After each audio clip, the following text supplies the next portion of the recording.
আমাদের শিক্ষার্থীরা যখন ক্যাম্পাসে আসে, আমার মা গ্রাম থেকে চিন্তা করে যে আমার ছেলেটি নিরাপদ থাকতে পারবে কিনা। অনেক ছাত্র সংগঠন শিক্ষার্থীদেরকে খাওয়ার বিনিময়ে বুট কিনতে চাই। আমাদের ইশতেহারটা হচ্ছে শিক্ষার্থীদের জন্য একটি ইশতেহার, এবং সেই ইশতেহারটি আসছে শিক্ষার্থীদের কাছ থেকে। আজকে আপনি দেখেন আমাদের চট্টগ্রাম বিশ্ববিদ্যালয়ে কি হচ্ছে, আমাদের কুয়েটে কি হয়েছে।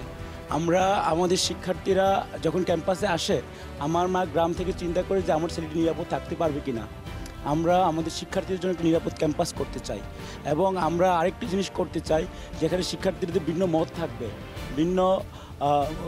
ভিন্ন দল থাকবে, কিন্তু আমাদের ক্যাম্পাসে কেউ কাউকে কোনো ধরনের হুমকি মারধর করতে পারবে না। আমাদের ক্যাম্পাস থেকে আর কোনো আবরার ফাহাদ, হাফিজুর রহমান, আবু বকরের লাশ বের হবে না।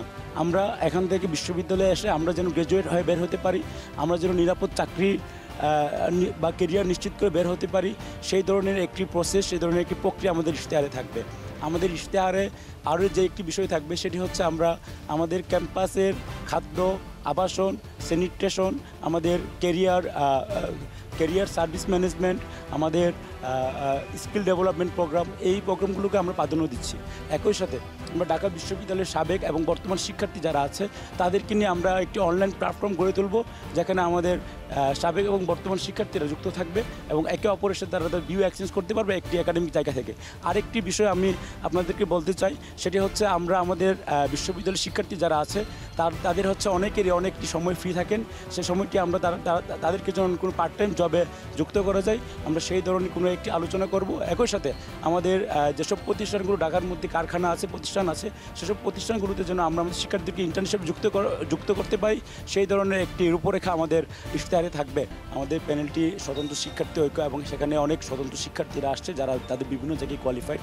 সেই জায়গা থেকে আমরা কিছু কিছু জায়গায় দেখছি যে আমাদের যারা ভোটার, টার্গেট ভোটার বা যারা আমাদের পটেনশিয়াল ভোটার, তারা যেন হচ্ছে নিরাপদে ভোট দিতে না পারে, সেজন্য ভোটার কেন্দ্রগুলো এমন এমন জায়গায় রাখা হয়েছে যেখানে হচ্ছে ভোটাররা যাবে না।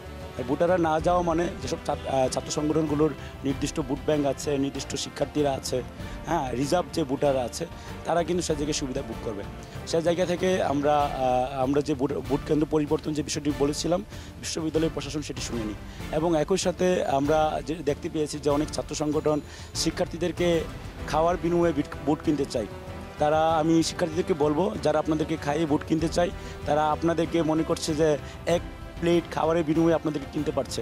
আর যারা আপনাদেরকে খাওয়াচ্ছে, আপনারা তাদেরকে বয়কট করুন, এবং তাদেরকে আগামী 9 সেপ্টেম্বর তাদের বিরুদ্ধে রায় দিন। যারা আপনাকে এই অল্প মূল্যে বিক্রি করে দিতে পারছে, তারা আগামীতেও আপনাদের ম্যান্ডেট নিয়ে তারা আপনাকে জাতীয়ভাবে বিক্রি করবে, আন্তর্জাতিকভাবে বিক্রি করবে, এবং আপনাদের যে আশা আকাঙ্ক্ষার যে ডাকসু, সে ডাকসু সেটিতে প্রতিফলিত হবে না বলে আমি মনে করছি।